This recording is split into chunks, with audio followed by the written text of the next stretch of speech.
15ویں شعبان سے پہلے پہلے کہ اس سال جو بھی چلا جیسا بھی گیا گزرا تو ہے، لیکن اخیر وقت کچھ ایسے اعمال کر لو کہ اللہ کی بارگاہ میں جب یہ پیش ہوں تو تمہارے لاسٹ امپریشن کو دیکھا جائے، تمہارے آخری اعمال کو دیکھا جائے کہ آخر میں یہ کیا کرتا تھا. اور ہو سکتا ہے اس آخری عمل کی بدولت اللہ تعالیٰ پچھلے تمام گناہوں کو معاف فرماتے ہیں. عزیزان گرامی وقار، شعبان المعظم کا مہینہ اور عنقریب وہ رات آنے والی ہے جس کو ہم شب برات کہتے ہیں، جس کے متعلق قرآن پاک میں بھی ذکر ہے.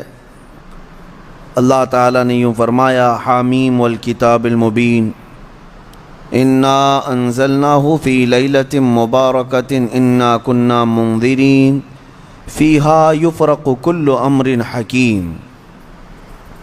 بعض مفسرین نے فرمایا کہ اس آیت کا تعلق اس 15ویں شعبان کی رات سے ہے. بہرحال اتنی بات تو سارے لوگوں کو پتہ ہوگی کہ اب ہمارے زندگی کا ایک باب 14ویں شعبان کو بند ہو جائے گا اور 15ویں شعبان کو ہمارے نئے سال کے تمام معاملات کا دروازہ پھر سے کھولا جائے گا.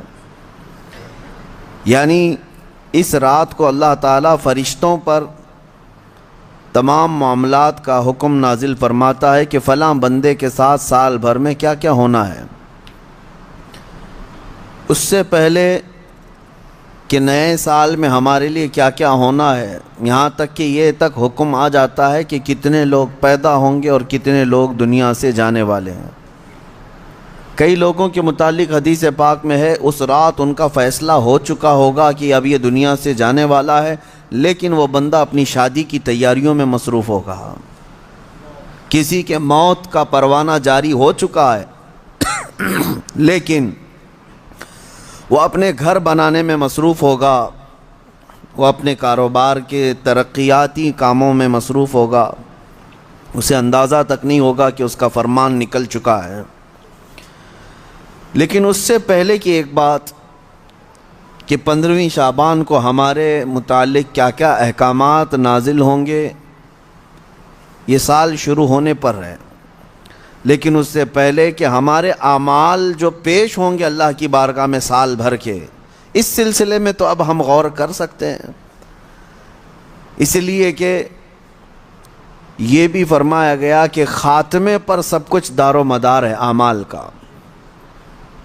جو آپ لوگ سنتے ہیں نا، first impression is the best impression, لیکن یہاں پر اس کے برعکس ہے، last impression is the best impression. زندگی کے آخری وقت جو اعمال ہیں انہی کا اعتبار ہوگا. تمہارے زندگی کا دروازہ بند ہونے سے چند ثانیے پہلے جو تم کر رہے تھے اس کا اعتبار ہوگا. اسی لیے فرمایا گیا، میرے آقا صلی اللہ تعالیٰ علیہ وسلم نے ارشاد فرمایا، اللہ تعالیٰ نے کسی کو جنتی لکھا ہے کسی کو جہنمی، لیکن ہوتا یہ ہے کہ ایک بندہ نیک کام کر رہا ہے زندگی بھر، اچھے اعمال کرتا رہتا ہے، لیکن اس کے متعلق لکھا گیا کہ یہ جہنم میں جانے والا ہے.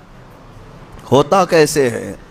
فرمایا گیا موت کے آنے سے چند دنوں پہلے یا چند لمحوں پہلے وہ ایسے گندے کاموں میں مصروف ہو جاتا ہے جو جہنم کی طرف لے جاتے ہیں. انہی کاموں میں اس کی موت ہوتی ہے اور خاتمے پر ہی سب کچھ دار و مدار ہے، پھر اسے دوزخ کی طرف لے جایا جاتا ہے.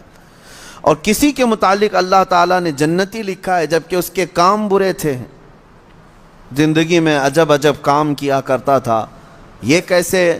فرمایا گیا کہ وہ برے کاموں میں مصروف تو رہتا تھا لیکن موت سے پہلے اچانک وہ اللہ کی طرف آ گیا، مسجدوں کی طرف آ گیا، یہ محافل میں بیٹھنے لگ گیا، اور اسی اثنا میں اس کی موت ہوئی.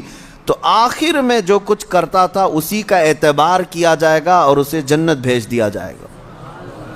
میرے عزیزوں، اب 15ویں شعبان سے پہلے میرے خیال سے 4 یا 5 دن بچے ہیں.